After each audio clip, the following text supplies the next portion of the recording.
Assalamualaikum warahmatullahi wabarakatuh. Selamat malam, apa kabar kawan-kawan penggiat literasi? Semoga nanti materi yang akan saya sampaikan ini bisa menjadi sebuah inspirasi. Pertama, di sini izinkan saya terlebih dahulu memperkenalkan diri. Nama saya Afriansah dan saya seorang akademisi. Bagi kawan-kawan yang berada di Fakultas Dakwah atau tepatnya di program studi bimbingan penyuluhan Islam, mungkin wajah saya sudah tidak asing lagi. Ya, karena di sanalah saya mengabdikan diri. Oke, baik, tanpa memperpanjang mukadimah, tanpa memperpanjang kata pengantar, saya pada malam hari ini akan mengajak kawan-kawan sekalian berdiskusi mengenai sebuah tema yang sedang hangat terjadi di sekitar kita, yakni berkaitan dengan psikologi massa di tengah pandemik COVID-19. Apabila kita membahas mengenai psikologi massa, kita harus terlebih dahulu, mau tidak mau, suka tidak suka, kita harus mengenal dulu apa sih psikologi. Nah, mungkin muncul pertanyaan baru juga, mengapa kita harus mengenal psikologi? Jadi, psikologi ini penting sekali bagi kita semua, karena psikologi ini dibutuhkan bagi mereka yang dalam kehidupannya selalu berhubungan dan bersama orang lain. Jadi ketika kita ingin mengenal orang lain, maka kita harus mengenal terlebih dahulu ilmu psikologi. Di sini saya berkeyakinan bahwa tidak sedikit kawan-kawan yang pernah mendengar istilah psikologi. Bahkan ada juga di antara kawan-kawan sekalian yang sudah memahami apa sih psikologi itu. Nah, tapi tujuan saya di sini bukan ingin menjelaskan. Saya hanya ingin menyamakan persepsi kita semua tentang apa itu psikologi. Jika kita melihat dari kosakatanya, psikologi itu berasal dari bahasa Yunani. Ada psikos yang artinya jiwa dan ada logos yang artinya ilmu. Jadi secara harfiah, psikologi itu dikatakan sebagai ilmu yang mempelajari tentang jiwa. Namun, seiring berjalannya waktu, banyak ahli yang tidak setuju jika psikologi ini disebut ilmu yang mempelajari tentang jiwa. Kenapa demikian? Karena mereka merasa definisi atau konsep yang mengatakan psikologi sebagai ilmu yang mempelajari tentang jiwa tidak memiliki dasar yang kuat dan tergolong sesat informasi yang seperti itu. Kita tarik satu contoh. Ada satu tokoh yang cukup terkenal, mungkin namanya sudah tidak asing lagi di antara kita semua, yakni Thomas Alva Edison. Beliau mengatakan, pikiran saya tidak mampu memahami hal seperti jiwa, karena jiwa itu sifatnya abstrak dan susah untuk dipelajari. Seorang Thomas Alva Edison mengatakan seperti itu, jiwa itu hal yang abstrak, sesuatu yang abstrak, dan susah untuk dipelajari. Kenapa kita masih mengkonsepkan psikologi sebagai ilmu yang mempelajari tentang jiwa? Ini kan merupakan sebuah konsep yang salah. Oke, jika kita seorang mahasiswa yang berada di kampus Islam, tentunya kita ingin menarik sebuah teori barat. Di sini saya bukan menarik teori timur. Tapi di sini saya mau mencoba mengambil satu ayat di dalam Al-Quran yang sedikit menjelaskan tentang pertanyaan kita tepat atau tidak tepat psikologi itu dikategorikan sebagai ilmu yang mempelajari tentang jiwa. Surat Al-Isra itu salah satu ayatnya menjelaskan, mereka menanyakan kepadamu Muhammad tentang jiwa atau ruh. Maka katakanlah bahwa jiwa atau ruh itu adalah urusan Tuhan, dan kamu tidak diberi pengetahuan tentang jiwa itu, kecuali sedikit saja. Nah, jadi dari Al-Quran saja kita sudah mengetahui bahwasannya jiwa itu urusan Tuhan, urusan Allah Subhanahu wa Ta'ala. Kita tidak diberi pengetahuan tentang jiwa itu, karena jiwa seseorang itu sesuatu yang mendalam.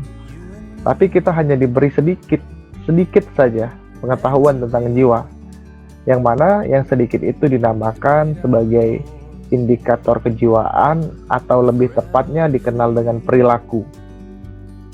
Jadi di sini kita simpulkan bersama, kita satu bahasa, kita satu frekuensi, kita simpulkan bahwasanya psikologi itu bukan ilmu yang mempelajari tentang jiwa, tapi ilmu yang mempelajari tentang indikator atau gejala dari jiwa manusia.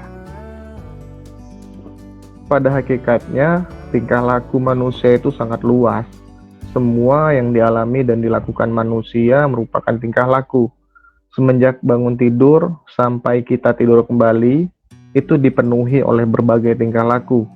Dengan demikian, objek ilmu psikologi itu sangat luas sekali. Karena luasnya objek yang dipelajari psikologi, maka dalam perkembangannya sebagai ilmu, psikologi itu dikelompokkan dalam beberapa bidang. Mungkin kawan-kawan sekalian sudah pernah dengar, ada yang namanya psikologi pendidikan, psikologi industri dan organisasi, psikologi belajar, psikologi klinis, psikologi komunikasi, bahkan sampai ke psikologi massa. Nah, yang terakhir ini yang akan kita coba diskusikan dan kita kaitkan dengan hal yang sedang marak didengar di saat ini, yakni pandemik COVID-19. Psikologi massa di tengah pandemik COVID-19. Itu yang akan kita bahas, kawan-kawan sekalian. Sebelum kita membahas lebih jauh mengenai psikologi massa di tengah pandemi COVID-19 ini, terlebih dahulu kita harus mengetahui apa itu massa dan apa itu psikologi massa. Jadi di sini kalau melihat beberapa sumber, massa itu adalah sekumpulan orang atau manusia yang berada dalam waktu dan tempat yang sama, serta mempunyai ketertarikan atau point of interest yang sama yang bersifat sementara. Nah, jadi kalau kita korelasikan dengan definisi psikologi yang sudah dibahas pada poin sebelumnya, psikologi massa itu merupakan salah satu cabang dari ilmu psikologi yang mempelajari perilaku sekumpulan banyak orang. Pada diskusi malam hari ini, saya coba menghadirkan dua buah fenomena yang terjadi di sekitar kita. Dua buah fenomena ini menggambarkan bagaimana psikologi massa di tengah pandemi COVID-19. Gambar yang pertama mungkin bisa dilihat di situ prosesi pemakaman pasien COVID-19. Prosesi pemakaman ini heboh beberapa waktu yang lalu karena jenazah pasien COVID-19 ini ditolak oleh masyarakat dan akhirnya harus dimakamkan oleh tim kesehatan. Gambar yang kedua di sini kita lihat semua masyarakat berbondong-bondong mengunjungi pusat perbelanjaan untuk berbelanja menjelang Hari Raya Idul Fitri. Jadi untuk gambar yang pertama ini, penolakan pemakaman jenazah penderita COVID-19 memang sudah terdengar di berbagai daerah di Indonesia, tapi akhirnya kita merasakan di daerah kita sendiri. Penolakan ini kabarnya bisa terjadi karena warga sekitar tempat pemakaman itu takut tertular infeksi virus yang menyerang sistem pernapasan ini. Padahal ya jika ditangani sesuai protokolnya, jenazah penderita COVID ini tidak akan menularkan virus loh sebenarnya. Ya, kita perlu ketahui bersama, penanganan dan pemulasaraan jenazah penderita COVID-19 di Indonesia ini sudah diatur sesuai dengan protokol yang diberikan oleh Kementerian Kesehatan dan Badan Kesehatan Dunia (WHO). Jadi tidak sembarangan. Tujuannya agar jenazah pasien ini aman dan tidak menularkan virus corona. Jadi sebenarnya masyarakat tidak perlu takut apabila ada jenazah dari pasien COVID-19 yang dikuburkan di daerah mereka. Kemudian untuk fenomena yang kedua atau gambar yang kedua, di sini kita melihat masyarakat berbondong-bondong mengunjungi pusat perbelanjaan untuk berbelanja keperluan Hari Raya Idul Fitri. Kita semua tahu, kita semua paham. Kita dihimbau agar tidak berkerumun karena langkah yang bisa kita lakukan untuk saat ini untuk mencegah penularan COVID-19 ini adalah menghindari kerumunan. Karena dalam kerumunan tersebut kita tidak mengetahui siapa yang tertular COVID-19, apalagi kita tidak mengetahui gejala yang jelas dari COVID ini. Jadi mengapa masyarakat masih saja sampai saat ini bisa keluar dengan semaunya, bisa berkerumun dengan semaunya tanpa takut tertular COVID-19. Jadi ada dua fenomena yang bertolak belakang. Jadi kalau kita mau membaca, kita searching di internet, sampai saat ini itu tidak ada laporan dari negara manapun di seluruh dunia ini mengenai kasus penularan COVID-19 yang disebabkan oleh jenazah. Yang ada itu, penularan virus COVID-19 ini justru dikarenakan oleh banyaknya orang yang berkerumun dan tidak mengikuti standar yang telah ditetapkan oleh pemerintah. Nah, kemudian muncul pertanyaan dari apa yang sudah saya bahas mengenai fenomena ini. Apa sih yang menyebabkan hal ini bisa terjadi? Apa sih yang bisa menyebabkan ada dua karakteristik masyarakat terkait COVID-19 ini?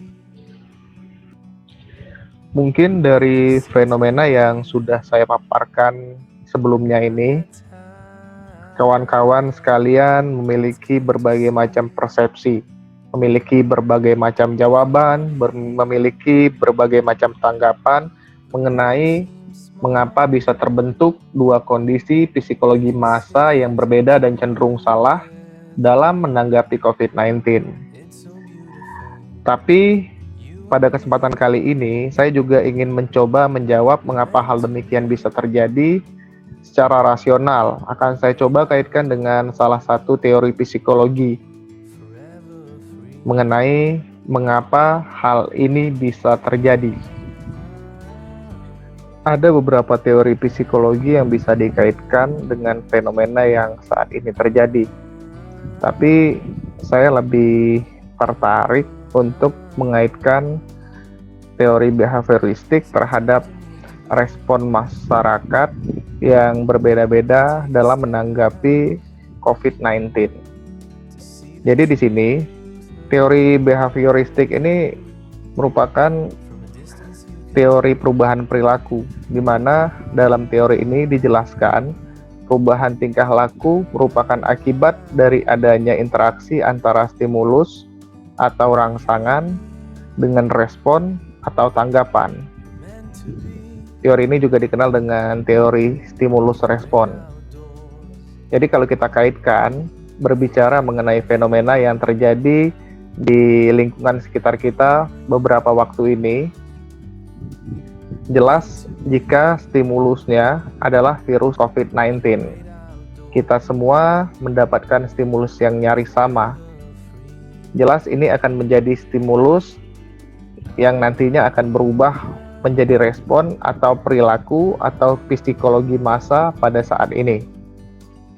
Bagaimana respon atau psikologi massa pada saat ini dampak dari stimulus yang diberikan?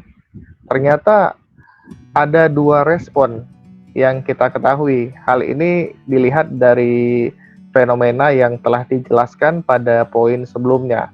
Respon yang pertama, yakni ada masyarakat yang merasa ketakutan akibat stimulus yang telah ada ini.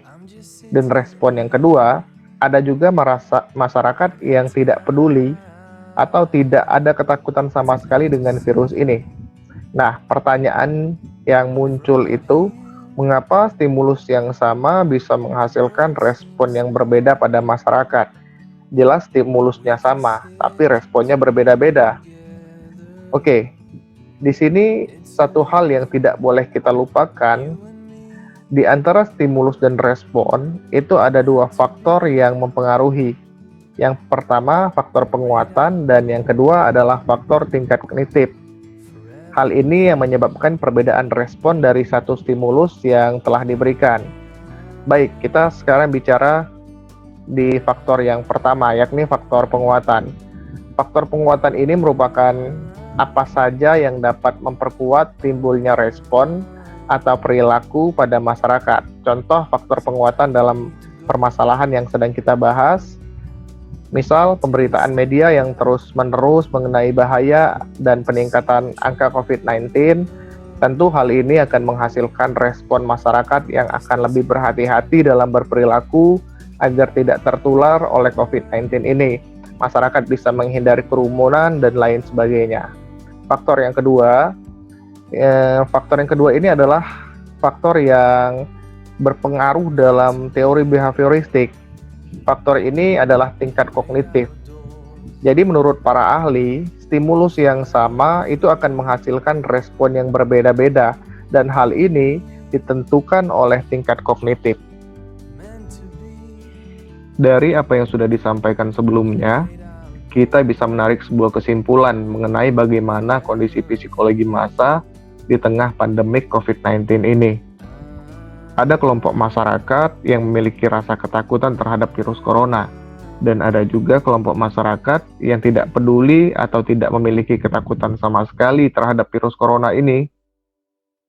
Sekarang yang perlu kita garis bawahi, permasalahannya ini bukan pada perilaku masyarakat yang takut atau tidak takut pada virus corona, tetapi lebih ke mengapa respon atau psikologi massa saat ini menjadi salah. Ketika mereka harusnya takut akan bahaya COVID-19, malah mereka tidak merasa takut sama sekali. Begitu juga sebaliknya. Ketika masyarakat harusnya tidak perlu takut pada jenazah pasien COVID-19 yang akan dikebumikan di tempat tinggal mereka, malah direspon secara berlebihan dan menjadi momok yang menakutkan bagi mereka. Sekarang muncul pertanyaan besar di kepala kita semua mengenai mengapa hal yang berbanding terbalik dan bodoh seperti ini bisa terjadi. Jika mengacu pada teori behavioristik yang ada pada poin sebelumnya, poin ini menjelaskan bahwa faktor tingkat kognitif mempunyai peran yang sangat penting terhadap respon virus corona. Maka sudah saatnya kita semua selaku kaum akademisi ikut berperan dalam merubah psikologi massa terkait virus corona ini. Banyak hal yang bisa kita lakukan ke depannya. Tentunya ini sesuai dengan bidang keilmuan kita masing-masing ya. Bagaimana cara kita untuk merubah pola pikir masyarakat dalam menanggapi wabah virus corona yang tengah terjadi di lingkungan kita. Dan apabila hal ini bisa teraplikasi dengan baik, maka saya berkeyakinan tidak menutup kemungkinan pasien dari wabah ini bisa berkurang jumlahnya, dan tentunya kecemasan masyarakat yang berlebihan juga bisa segera terobati. Demikianlah sedikit pembahasan mengenai psikologi massa di tengah pandemi COVID-19 yang bisa saya sampaikan. Semoga yang sedikit ini bisa bermanfaat untuk kawan-kawan sekalian. Terima kasih saya ucapkan atas partisipasi kawan-kawan sekalian. Saya tutup dengan wabillahi bisabilil haq fastabiqul khairat. Wassalamualaikum warahmatullahi wabarakatuh.